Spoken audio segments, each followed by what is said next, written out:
The first bell of matins had not yet rung when the cold claimed her. It was a cruel, biting thing that seeped through the thin soles of her boots and settled in the marrow of her bones, a far cry from the hearth-warmed chambers of her youth.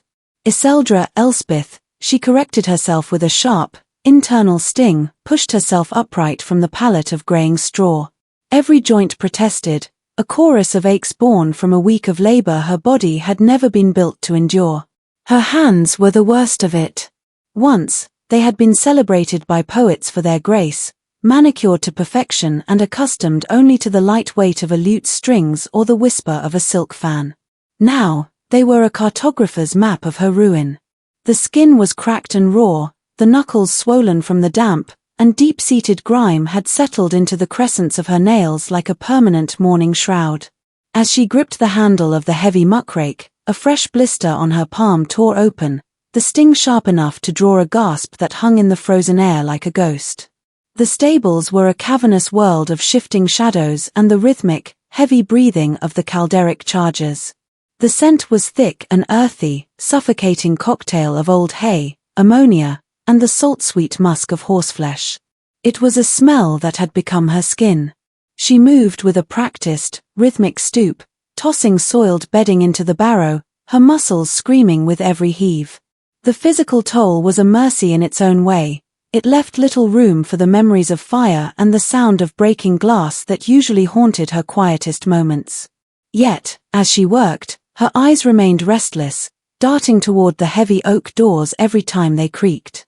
To the stable master, she was merely a silent, efficient shadow, a girl who worked twice as hard as the boys just to stay unnoticed. She wore her dirt like armor. The soot she smeared across her cheekbones and the grease she used to dull the gold in her hair were her only shields against the hangman's noose. She paused for a moment, leaning her forehead against the rough, splintered wood of a stall. The horse inside, a massive bay stallion, huffed a warm cloud of breath against her neck, a fleeting touch of kindness in a world that had turned cold. For a heartbeat, she wasn't a stable hand or a fugitive. She was simply a girl, lost in the straw, waiting for a dawn she wasn't sure she wanted to see. The weight of the rake was heavy, but the weight of her secret was heavier, pressing down on her chest until she feared her ribs might snap under the strain of being anyone else. The rhythmic thud of a heavy mallet against a loose horseshoe was the only sound in the mews until the main doors groaned on their hinges, admitting a draught of air so sharp it felt like a blade. But it wasn't the cold that made the breath catch in Yseldra's throat, it was the sudden, oppressive silence that followed. The stable boys, usually a riot of coarse jests and clattering buckets, froze. The stable master's voice, typically a gravelly bark, smoothed into a subservient honey. "Your Highness," the old man stammered, the sound of his knees hitting the dirt floor echoing in the cavernous space. We did not expect you until the morning bells." Yseldra did not look up. She threw herself into her work, her fingers trembling as she pulled a stiff brush across the flank of a restless grey mare. She made herself small, tucking her chin into the frayed collar of her tunic, praying the shadows of the stall would swallow her whole. The scent of the stable's hay, sweat, and ancient dust was suddenly pierced by something else, the smell of expensive saddle soap, cedarwood, and a crisp, mountain-air cologne that she recognized with a visceral, sickening jolt. It was the scent of the calderic palace. It was the scent of Thane. The sound of his boots was unmistakable, sharp, rhythmic, and commanding. Each step on the cobblestones felt like a heartbeat thumping against her ribs. She could see his shadow now, elongated and flickering in the torchlight, stretching across the straw until it touched the hem of her mud-stained trousers. He was moving toward the back of the mews, toward the private stalls where the royal chargers were kept. Toward her. "The black stallion has been throwing his shoes," Thane's voice rang out. It was deeper than she remembered, stripped of its adolescent lightness and forged into the resonant baritone of a man born to lead. "I was told a new hand was assigned to his grooming. One with a gentle touch, according to the master of the horse." "Yes, my prince," the stable master chirped, scurrying behind him. "The girl. Elspeth, come here. Show the prince the work you've done on Nightshade." Yseldra felt the world tilt. She wiped her palms on her grease-stained vest, her mind racing for a way out, but the stable master's hand was already on her shoulder, shoving her forward into the aisle. She kept her gaze fixed firmly on the ground, tracing the scuff marks on the prince's polished riding boots. She was a ghost, she reminded herself. She was soot and straw. She was nothing. Thane stood mere inches away. She could feel the heat radiating from his heavy velvet cloak, a warmth that felt like a mockery of her own shivering frame. He didn't speak at first. The silence stretched, agonizing and thick, until the only sound was the mare shifting behind her and the whistle of the wind through the rafters. Then, a hand, calloused from the hilt of a sword but still possessing a terrifying grace, reached out. It didn't take the reins she offered. Instead, his fingers brushed beneath her jaw, a touch so light it was almost a question. With a slow, deliberate pressure, he forced her head up. The torchlight caught the gold in his eyes that had once looked at her with childhood devotion across a sun-drenched garden. Now, those eyes were hard, searching, and filled with a sudden, searing intensity that burned through her disguise. The air between them vanished. In that look, the Elspeth she had carefully constructed over 3 years of misery crumbled into dust. He didn't gasp. He didn't cry out for the guards. He simply stared, his thumb tracing the line of her jaw where the soot had failed to hide the porcelain curve of her skin. The recognition was instantaneous, a silent explosion that rocked them both. For a split second, the heavy, dark muse disappeared, and she was no longer a stable girl in rags, but a princess standing in the ruins of her own life, caught in the gaze of the man who had been her first love and her greatest casualty. His lips parted, a single word nearly escaping into the cold air, but he caught it, his jaw tightening as his gaze dropped to the straw in her hair and the raw, bleeding cracks on her hands. The prince did not let go. If anything, his grip tightened, a silent claim that signaled her life of anonymity had just come to a permanent, heart-pounding end. The silence that followed the prince's touch was not empty, it was a living, breathing thing, heavy with the weight of 3 years of lies. Thane's hand dropped from Yseldra's chin, but the ghost of his warmth remained, a searing brand against her skin that made her feel more exposed than if she were standing naked in the center of the palace courtyard. She quickly lowered her head, her heart hammering against her ribs like a trapped bird. She waited for the command to the guards, for the shackles, for the end. Instead, there was only the sound of Thane's intake of breath, sharp, jagged, and quickly suppressed. "This one," Thane said, his voice cutting through the damp air with the cold precision of a winter frost. He did not point, he did not need to. The very air between them seemed to vibrate with his focus. "What is her name?" The stable master, who had been watching the exchange with growing bewilderment, scurried forward. "Elspeth, Your Highness. Just a stray from the northern borders. She's quiet, diligent enough, though she's got a bit of a temper with the other grooms. I was planning to put her on the hay wagons tomorrow." "No," Thane interrupted. The word was a finality, a door slamming shut. "She is wasted on the wagons. I find her technique with the horses to be singular. She has the stillness required for the more temperamental beasts." Yseldra risked a glance upward. Thane was looking at the stable master now, his face a mask of royal indifference, but his knuckles were white as he gripped the hilt of his riding crop. He was performing, she realized. He was playing the part of the demanding, capricious prince to mask the tectonic shift that had just occurred. "I am moving the black stallion and the 2 new Andalusians to the private mews tonight," Thane continued, his gaze sliding back to Yseldra, pinning her where she stood. "They require constant, specialized attention. This girl will be assigned to them exclusively. She is to report to the inner courtyard by the 2nd bell." The stable master blinked, his mouth falling open. "The private mews, sire? But those are the royal quarters. We usually send the senior grooms, men with 20 years of service. Are you questioning my judgment of horseflesh, Master Geraint?" Thane's voice dropped an octave, carrying a lethal edge that made the old man flinch. "No, Your Highness. Of course not. It's just, She's a girl. And a new one at that. She hasn't even been vetted by the palace guards. I will vet her myself, Thane said, and the double meaning felt like a physical weight in the small space of the stall. See that her things are moved. She is not to return to the common loft.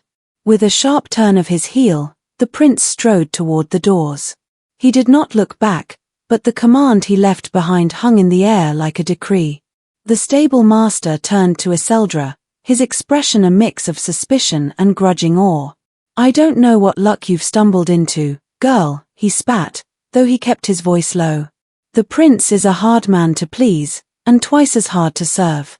If you so much as scuff a hoof in those private mews, it'll be my head as well as yours. Move. Now. Yseldra gathered her meager belongings, a spare tunic and a locket hidden deep within a rag, with trembling fingers. She followed the stable master through the torchlit corridors of the outer stables, her mind reeling. She had spent years perfecting the art of being invisible, of being Elspeth the drudge, the girl in the straw. In the span of a single heartbeat, Thane had plucked her from the safety of the dirt and placed her back in the orbit of the crown. The private mews were a world apart from the drafty, mud-caked common stables. Here, the floors were swept stone, the stalls were polished mahogany, and the air smelled of sweet clover and expensive oils. It was a gilded cage, beautiful and terrifying. As the stable master left her at the entrance to a small, clean room tucked behind the tack room, Yseldra realized with a jolt of pure terror that she was no longer hiding in the shadows of the kingdom. She was hiding in the prince's shadow now. And while it offered protection from the assassins who hunted her, it also meant she was closer than ever to the man who knew exactly who she was, and the boy who had once promised she would never have to run again. The transition to the private mews was a descent into a different kind of peril. Here, the silence was not the heavy, exhausted quiet of the common stables, but a sharp, watchful stillness. The air was perfumed with expensive oils and the scent of crushed mint used to freshen the stalls, yet it felt thinner, harder to breathe. Yseldra moved through the polished corridors like a shadow passing over velvet, her every movement an exercise in forced invisibility. She was brushing the obsidian coat of Nightshade, the prince's favored stallion, when the heavy latch of the courtyard gate clicked. She didn't need to look up to know it was him. The rhythm of his gait had been etched into her memory since they were children, a cadence she could identify even over the thundering of her own heart. Thane entered the mews alone, his crimson cloak trailing behind him like a slow-moving spill of wine. He stopped just outside the stall, his presence filling the narrow space until the air felt charged with static. For a long moment, he simply watched her. Yseldra kept her head down, her strokes against the horse's flank rhythmic and mechanical, though her fingers felt numb. The skin on your hands is weeping, Thane said, his voice a low vibration that seemed to bypass her ears and strike directly at her chest. It is nothing, my lord, she whispered, the Elspeth mask held tightly in place. The salt from the winter air. Do not lie to me. Not here. Before she could pull away, he reached over the mahogany half-door and caught her wrist. His touch was firm, pulling her hand into the light that filtered down from the high, arched windows. He looked at the raw, broken skin, the physical price of her survival, and a shadow of something like agony crossed his face. He reached into the folds of his tunic and produced a small silver tin. Apply this, he commanded, pressing it into her palm. His thumb lingered, grazing the pulse point at her wrist, which was frantic and loud. It is a balm from the southern coast. It will heal the cracks. I cannot take this, she hissed, her eyes darting toward the open archway. A stable girl with a royal apothecary's tin? You will see me hanged before the week is out. You are not a stable girl, he murmured, his voice dropping to a dangerous, intimate level. He leaned closer, his shadow falling over her, blocking out the rest of the world. You are a ghost who has forgotten she still has a heartbeat. I have spent 3 years mourning a girl I thought was Ash, only to find her mucking stalls in my father's house. Look at me, Yseldra. That name is dead, she replied, her voice trembling. She finally met his gaze, and for a second, The soot on her face couldn't hide the regality in her eyes, the stubborn, fierce pride of the Morwen line. The girl you knew died in the fire. If you wish to keep me alive, you will call me Elspeth. You will treat me as the dirt beneath your boots. Thane's jaw tightened, a muscle leaping in his cheek. I have never been good at following orders. Especially from you. He let go of her hand, but the intensity of the moment lingered, a tether of shared history that refused to snap. Neither of them noticed the flash of pale silk on the balcony overlooking the courtyard. High above, partially obscured by the climbing ivy and the stone balustrade, Lady Alara stood motionless. She was a woman of sharp angles and even sharper instincts, her beauty as cold and unyielding as a glacier. She had followed the prince, curious about his sudden, inexplicable interest in the muse, and what she saw now chilled her far more than the winter wind. She watched the way Thane leaned into the girl's space, not with the casual arrogance of a noble dallying with a servant, but with a desperate, reverent focus. She saw the way the stable girl held herself. There was no cowering, no bowed head of a commoner. Even in rags, the girl's spine was a straight line of defiance. And the silver tin Alara knew sat on the prince's own nightstand, passed between them like a secret vow. Alara's eyes narrowed, her mind already spinning a web of connections. She didn't know the name Yseldra, but she knew the look of a woman who held a man's soul in her hands. She noticed the way the groom moved, the refined curve of her throat, and the way she didn't flinch when the prince touched her. Astray from the north, Alara whispered to herself, her voice a silk-wrapped blade. With the eyes of a wolf and the hands of a lady. She stepped back into the shadows of the corridor, her heart cooling into a hard, vengeful stone. The prince was distracted, his loyalties shifting toward a creature of mud and secrets. In the Calderic court, secrets were the only currency that mattered, and Alara had just discovered a fortune. As Yseldra tucked the silver tin into her vest and returned to the horse, unaware of the predatory gaze that had just branded her, the first seeds of a new war were sown not with swords, but with whispers in the courtyard. The rain returned with a vengeance, drumming a relentless, hollow rhythm against the slate roof of the private mews. It was a cold, driving downpour that turned the world beyond the stone arches into a grey blur, isolating the stables from the rest of the palace like an island in a storm. Inside, the air was thick with the scent of damp wool and the sweet, heavy musk of horses settling in for the night. The golden glow of a few scattered lanterns cast long, dancing shadows across the floor, making the mahogany stalls look like the ribs of a great, sleeping beast. Yseldra sat on a low stool in the shadow of Nightshade's stall, her fingers busy with a piece of bridal leather that needed oiling. Her hands, though still marked by the toil of the common muse, were beginning to soften beneath the southern balm Thane had given her. She worked in a trance, the repetitive motion a sedative for her frayed nerves, until the heavy thud of the courtyard door announced his arrival.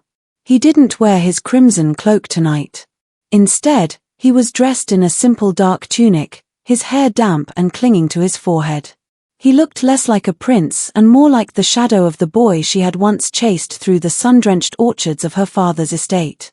He didn't speak as he approached, he simply leaned against the wooden pillar opposite her, watching the way her hands moved. The rain always did make the ghosts restless, Thane said quietly, his voice barely rising above the steady roar of the storm outside. Yseldra didn't look up, though the leather in her hands went momentarily still. Ghosts do not like the cold, my lord. They prefer the hearths they were chased away from. Thane stepped closer, the lantern light catching the sharp line of his profile. I remember a summer, he began, his voice taking on a distant, melodic quality, long before the frost took the world. There was a girl I knew, a daughter of a house that no longer exists. She used to say that the rain was just the sky crying for the secrets the earth refused to tell. Yseldra felt a sharp pang of memory, a garden of white roses, the smell of ozone before a storm, and a boy with a wooden sword promising to protect her from the thunder. She forced herself to breathe, her voice coming out as a dry whisper. And I knew a boy once. A boy who believed he could catch the sun in a jar. He was arrogant and kind, and he didn't realize that some secrets are buried because they are too heavy to carry. He realized it eventually, Thane countered, his gaze fixed on her. He realized it when the sun went out and he was left standing in the dark, holding nothing but a broken promise. He spent years looking for a ghost, thinking she had turned to smoke. He didn't expect to find her living as a shadow, hiding behind a name that sounds like a sigh. Yseldra finally looked at him, her eyes bright with a dangerous, unshed grief. The ghost he seeks is gone, my lord. She was consumed by a fire that left nothing but cinders. The girl you speak of, she had a father who loved her and a brother who believed in peace. They are bones and ash now. To go looking for her is to invite the same fire into your own house. Thane reached out, his hand hovering inches from hers, as if he wanted to bridge the years of silence between them but feared she might shatter if he did. The fire is already in my house, Elspeth. It has been since the day the treaties were torn up. But even in the ash, there are things that refuse to burn. There are names that still hold power, even if they are only whispered in the rain. Power is a death sentence, she said, her voice hardening. For 3 years, I have been no one. I have been the girl in the straw, and I have lived longer than any princess of my line. If you truly cared for that girl in the summer gardens, you would let her stay dead. You would let the rain wash away the footprints she left behind. The thunder rolled overhead, a low, ominous growl that shook the very foundations of the mews. For a long moment, they stood in the shared space of their past, the air between them thick with everything they couldn't say. Thane's expression was a haunting mixture of longing and a new, steely resolve. He didn't push further. He knew the walls she had built were too thick to be dismantled in a single night. I cannot change the past, he said softly, stepping back into the shadows. But I will not let the ghosts have the future. Keep the balm, Elspeth. And remember, even in the deepest winter, some seeds wait for the light. He turned and vanished into the grey curtain of the rain, leaving Yseldra alone with the scent of cedar and the heavy, aching silence of a life she could no longer claim, yet could never truly leave behind. The mid-afternoon sun was a pale, weak thing, filtering through the high, arched windows of the private mews in dusty, slanted lines. It illuminated the swirling moats of hay and dander, but it brought no warmth to the stone floors. Yseldra was alone, meticulously oiling a ceremonial saddle, the rhythmic scritch slide of the cloth against the leather the only sound in the vaulted space. She was lost in the mechanical nature of the task, her mind carefully blank, until the air shifted.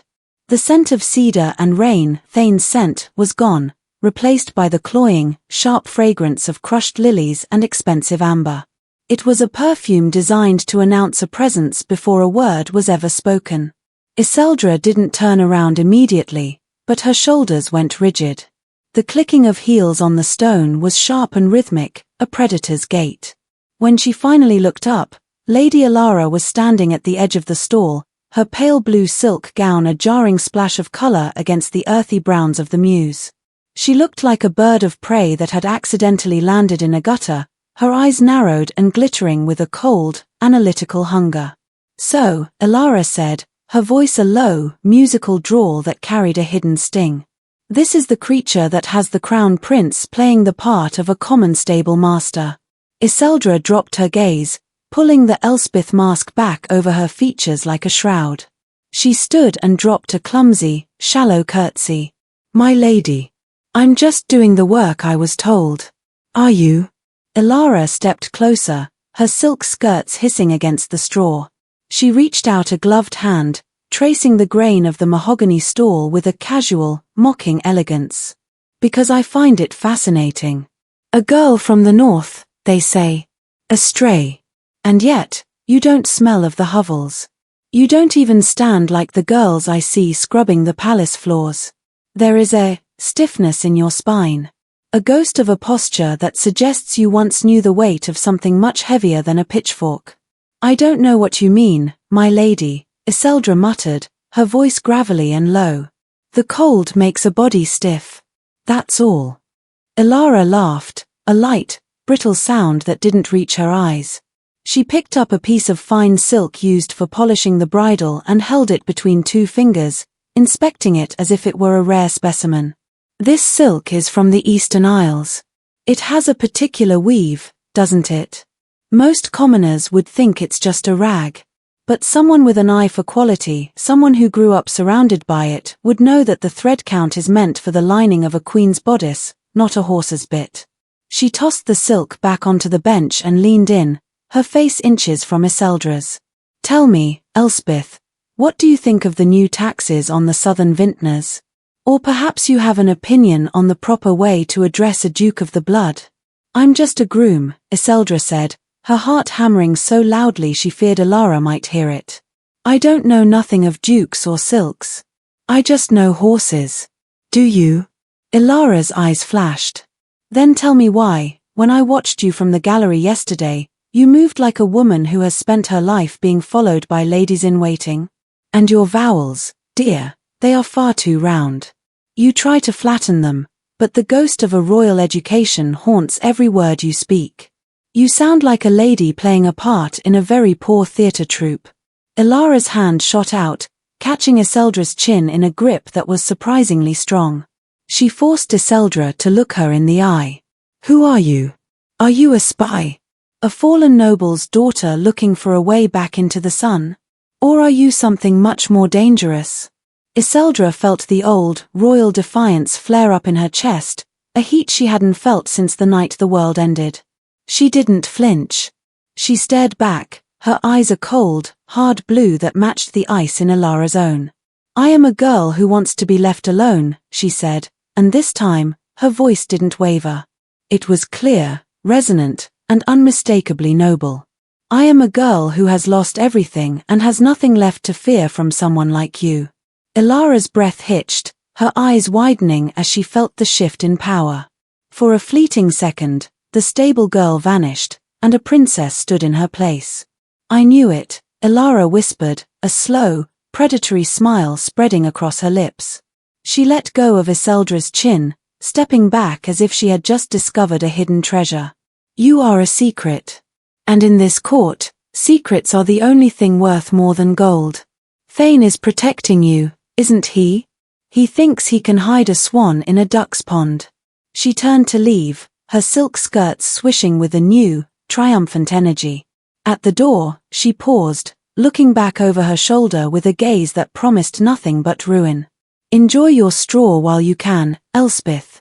The problem with swans is that they are very easy to spot when the water turns to ice. And I have always been a very good hunter. She vanished into the courtyard, leaving Yseldra alone in the gathering shadows. The silver tin in her pocket felt like lead. The protection of the prince was no longer a shield, it was a target. The silver horns of the royal hunt were a discordant choir, shattering the morning mist and echoing through the stone arches of the palace with a predatory glee.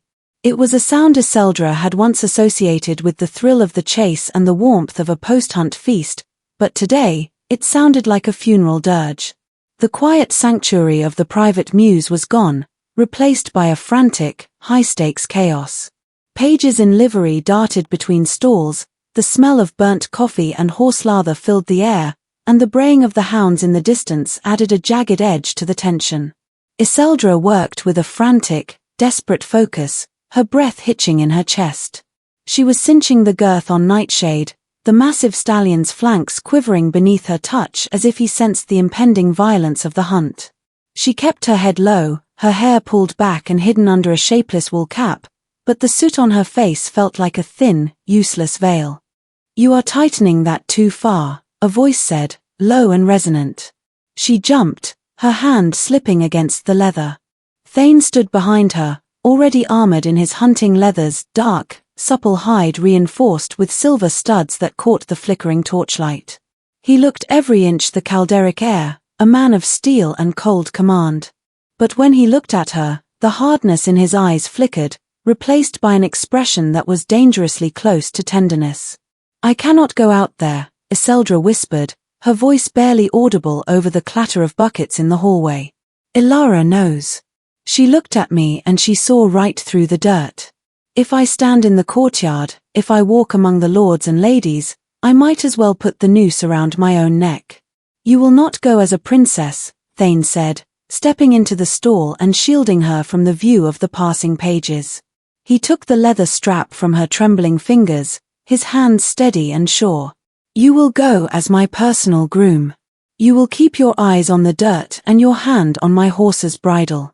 In the chaos of 100 nobles and 500 hounds, a stable girl is a ghost. But if I leave you here, Yseldra will have you cornered before I reach the tree line. She is a hawk, Thane. She doesn't need chaos to see her prey.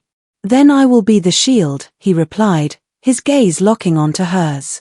He reached out, his thumb grazing the smudged soot on her cheekbone, a gesture that was both a comfort and a terrifying reminder of what they were risking. Stay at my left stirrup. Do not speak. Do not look up, even if the king himself addresses you. Do you understand? Yseldra nodded, the weight of her secret pressing down on her like a physical burden. She followed him out of the mews, leading Nightshade into the blinding white light of the main courtyard. The spectacle was staggering. The Calderic court was out in all its gilded, cruel glory. Silk banners snapped in the wind, and horses in ornate caparisons stamped their hooves against the cobblestones. At the center of it all sat King Alaric, his crown a jagged circle of iron and gold, his eyes roaming the crowd with a restless, suspicious energy. Yseldra felt the eyes of the court sliding over her, dismissive, disinterested, seeing only a ragged groom holding the prince's mount. She made herself small, shrinking into the shadow of the stallion's powerful shoulder. But then, she felt a different kind of gaze. Across the courtyard, mounted on a sleek white mare, Lady Yseldra sat perfectly still. She was dressed in hunting green, her hair braided with pearls, looking every bit the poised noblewoman. But her eyes were not on the king or the hounds. They were fixed on Yseldra. There was no dismissal in that look, there was only a sharp, calculating triumph. Yseldra raised her chin slightly, a silent acknowledgement that the game had moved from the shadows of the stables to the open field. Thane swung into the saddle, the movement fluid and commanding. He glanced down at Yseldra, his expression unreadable to anyone but her. Steady, he murmured, the word lost to the wind for everyone else. The king raised his hand, the lead huntsman blew a long, low note on his horn, and the mass of iron and silk began to move. As Yseldra walked beside Thane's horse, her boots crunching on the frost-covered gravel, she realized the hunt had indeed begun, but it wasn't the stag they were after. She was the quarry, and the forest ahead was a maze of old ghosts and new betrayals. The forest was a blur of skeletal branches and damp, dark earth, the air thick with the metallic tang of frost and the heavy, rhythmic thunder of 100 hooves. The hunt had moved deep into the ancient Calderic woods, where the canopy was so dense it swallowed the morning sun, leaving the court to ride through a world of perpetual twilight. Yseldra ran beside Thane's horse whenever the pace slowed, her lungs burning, her feet finding purchase on roots and stones with an instinct that refused to be suppressed. The chaos of the chase was a deafening roar, the baying of the hounds, the shouting of the huntsmen, and the shrill, frantic notes of the horns. In the midst of the frenzy, a piercing scream sliced through the din, higher and more desperate than the rest.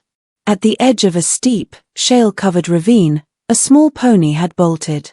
Atop it sat the young Lord Kylen, the king's 7-year-old nephew, his face a mask of pure terror as he clung to the animal's manet. The pony, panicked by the scent of a nearby boar and the slippery footing, was heading straight for the jagged drop-off. The noble riders nearby pulled up, their horses dancing in agitation, but the terrain was too treacherous for a heavy charger to intervene without sending both riders over the edge. Kylen, the king roared, his voice thick with helplessness.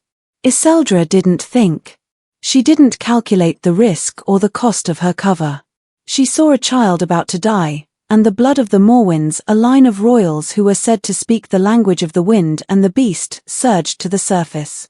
She broke from Thane's side, her legs moving with a grace that was impossible for a common groom. She didn't approach from the side or reach for the reins, which would only have startled the beast further. Instead, she sprinted into the pony's path, cutting a diagonal line across the shale. Elspeth, no. Thane's voice cracked like a whip, but she was already gone. As she reached the pony, Yseldra did something that made the court's collective breath catch. She didn't grab the bit.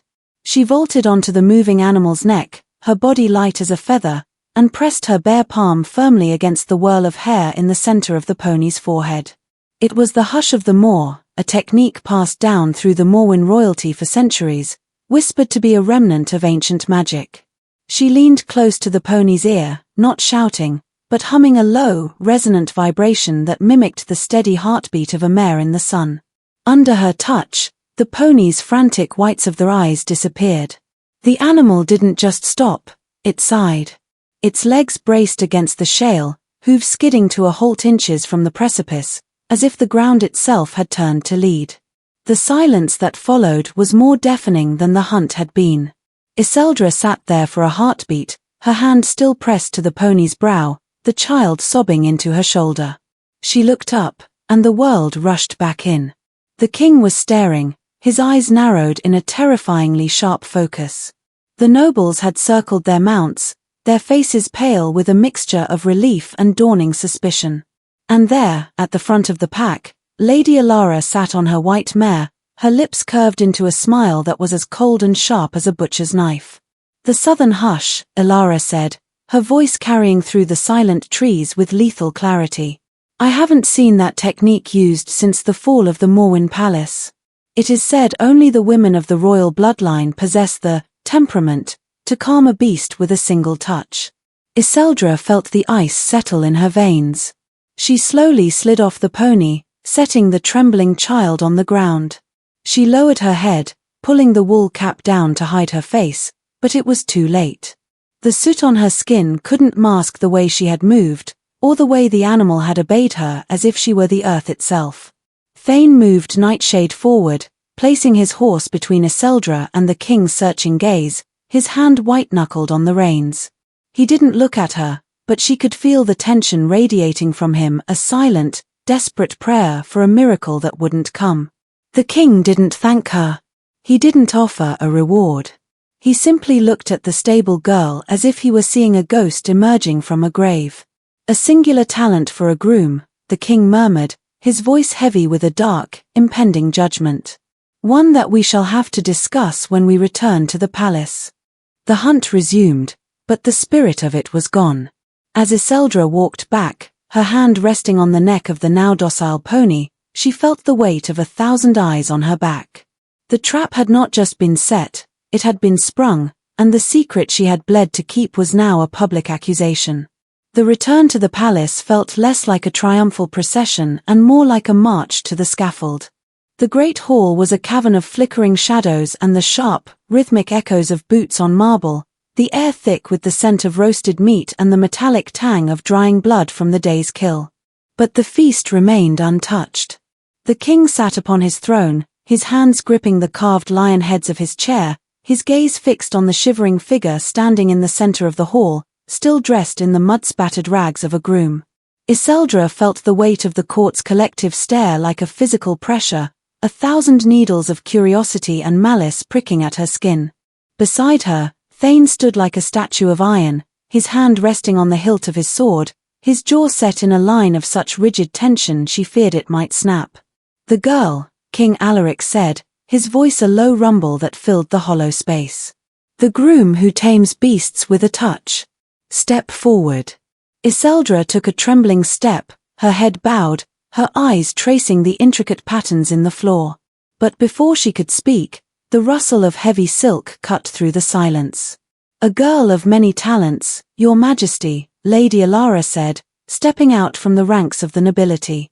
She was still in her hunting green, her hair perfectly coiffed, a contrast to the filth-streaked girl she was about to destroy. In her hands, she carried a small object wrapped in a scrap of midnight blue velvet. "Though I fear talent is a generous word for a deception so profound it threatens the very safety of this crown." Thane moved instinctively, a half-step in front of Yseldra. "Lady Alara, be careful with your words.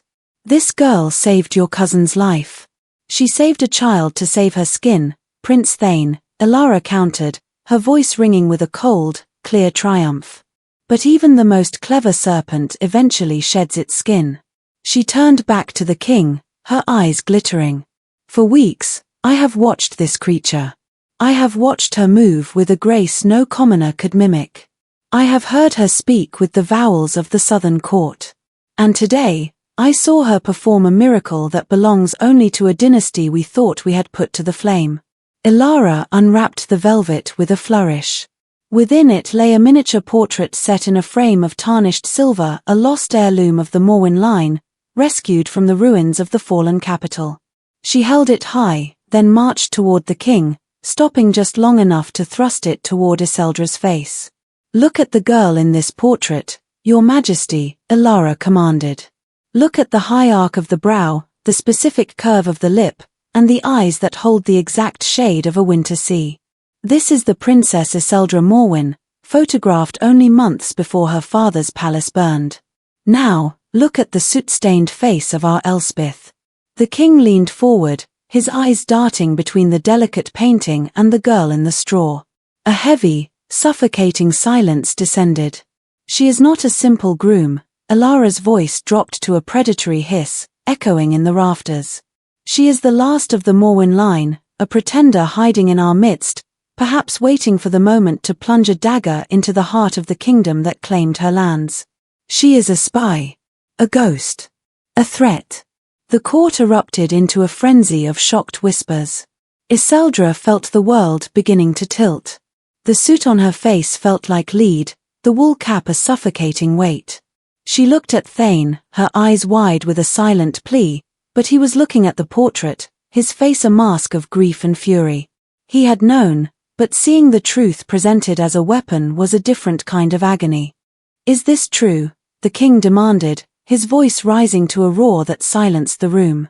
"Are you the daughter of the usurped?"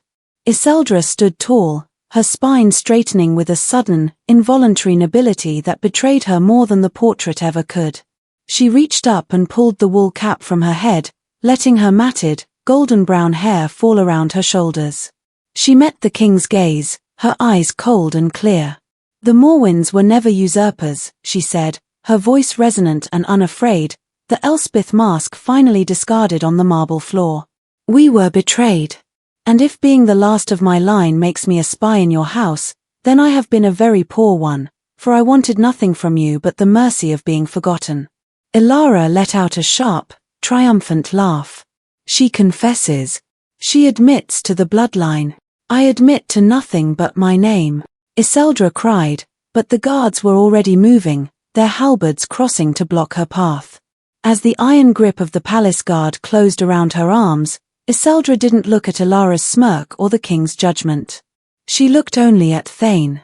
He stood frozen, his hand still on his sword, caught between the duty he owed his father and the love he had tried to hide in the shadows of the Mews. The trap had sprung, and as she was dragged toward the cold, dark cells beneath the palace, Yseldra realized that the lost princess had finally been found only to be sentenced to death. The sound of iron gauntlets clashing against Yseldra's arms was a cold, final punctuation to Lady Alara's accusation. The guards moved with the mechanical indifference of men accustomed to delivering death, their grip bruising the skin Thane had so carefully tried to heal with his balm. Yseldra did not struggle. She stood with her head held high, the soot on her face now looking less like dirt and more like the war paint of a fallen queen. "Take her to the North Tower," King Alaric commanded, his voice vibrating with a dark, judicial hunger. "We shall see how much of a princess remains after a night in the damp. Release her." The words were not shouted, yet they carried a weight that seemed to stop the very air from moving. Thane stepped forward, his boots echoing like a drumbeat against the marble. He did not look at the guards, nor at the sneering Lady Yseldra. His eyes were fixed solely on his father. The sword at his hip remained sheathed, but his hand gripped the hilt with a white-knuckled intensity that promised violence should the next heartbeat go wrong. "Thane," the king warned, his eyes narrowing into slits. "Step aside. This is a matter of state, not a game for the Mews." "It is a matter of my soul, father," Thane replied, his voice dropping to a low, dangerous register. He moved with a sudden, fluid grace, stepping between Yseldra and the guards. With a sharp, commanding gesture, he struck the lead guard's arm away from her. "You will not lay another hand on her." The court gasped, a collective intake of breath that sounded like a wind through dry leaves. Lady Alara stepped forward, her face contorting with a mix of shock and desperation. "Thane, look at her. She is a Morwen. She is the blood of the enemy you fought to erase. She is the blood of the land itself," Thane countered, turning slightly so his shoulder shielded Yseldra from the court's prying eyes. He reached back, his fingers finding Yseldra's cold, trembling hand and interlacing with hers. He pulled her forward, not as a prisoner, but as an equal. "You call her a spy," Thane said, his voice rising to fill the rafters, resonant and unafraid. "You call her a ghost. But I tell you now, she is the Princess Yseldra Morwen, the rightful heir to the southern throne and the woman who saved your nephew's life while you all stood paralyzed by the dirt on her clothes. She is a threat to the crown," the king roared, rising from his throne. "She is the key to the crown," Thane shouted back, his gaze unyielding. "For 3 years, this kingdom has bled because we sought to rule through fire and fear. We took their lands, but we never won their hearts. You ask why I spent my days in the mews? It was because the only truth left in this palace was hidden in the straw." He turned fully to Yseldra then, ignoring the guards, the king, and the weeping fury of Lady Alara. In the center of the great hall, surrounded by his enemies and hers, the Prince of Calderic dropped to one knee. The movement was so unexpected, so profoundly humble, that a graveyard silence fell over the assembly. "Yseldra," he whispered, his voice for her alone, though it carried in the stillness. "I have spent a lifetime waiting for the summer to return. I will not let the frost take you again." He looked up at his father, his expression hardened into an ultimatum. "If you execute her, you execute the future of this kingdom. I will not lead a people who murder their own salvation. I declare her my equal, my betrothed, and the future queen of a united Calderic and Morwen. Touch her, and you lose your son as surely as you lost your peace." The king stood frozen, his face a mask of purple-tinged rage and sudden, calculating hesitation. Lady Alara looked as though she had been struck, her hands trembling against her silk skirts. Yseldra looked down at the prince, her eyes swimming with tears that finally cut tracks through the soot on her cheeks. In that moment, the lost princess wasn't just found, she was claimed. The shield had been raised, and for the first time since the fires of her childhood, Yseldra Morwen felt the warmth of a sun that refused to set. The steam in the royal bathing chambers was a thick, fragrant veil of jasmine and winter rose, a far cry from the biting chill and ammonia of the stables. For the first time in 3 years, Yseldra felt the luxury of heat against her skin, not the fleeting warmth of a horse's breath, but a deep, penetrating soak that seemed to reach for the very marrow of her bones. As the maids worked in silence, their eyes wide with a mixture of reverence and lingering shock, the water turned a murky grey, carrying away the soot of the mews, the grease of the tackroom, and the literal grit of her survival. With every scrub of the sea sponge, a piece of Elspeth vanished. The callus on her hands remained a map of the labor that had kept her alive, but the porcelain clarity of her skin emerged from beneath the grime like a statue being unearthed from the dirt. When she finally stepped from the copper basin, her hair was no longer a matted tangle of golden brown hidden under a wool cap. It fell in heavy, damp waves of spun honey and mahogany, a crowning glory that had once been the pride of the southern court. In the dressing room, the gown of her own colors awaited. Thane had seen to it personally. It was not the crimson and gold of the Calderic house, but a deep, midnight sapphire velvet that matched the winter sea of her eyes. The sleeves were lined with silver thread, shimmering like frost on a windowpane, and the high collar was stiffened with pearls that caught the candlelight. As the maids cinched the stays, Yseldra took a breath, a real breath, deep and unobstructed by the fear of discovery. The weight of the velvet was heavy, but it was a different weight than the pitchfork. It was the weight of a duty she had tried to bury, a lineage she had tried to outrun. When they finally placed the circlet of delicate silver filigree upon her brow, she looked into the mirror and did not recognize the ghost staring back. The lost princess was no longer a story told in whispers, she was a living, breathing reality of bone and steel. The doors to the great hall swung open with a resonance that silenced the bickering of the court. The transition was absolute. Where there had been a ragged girl in chains, there was now a sovereign.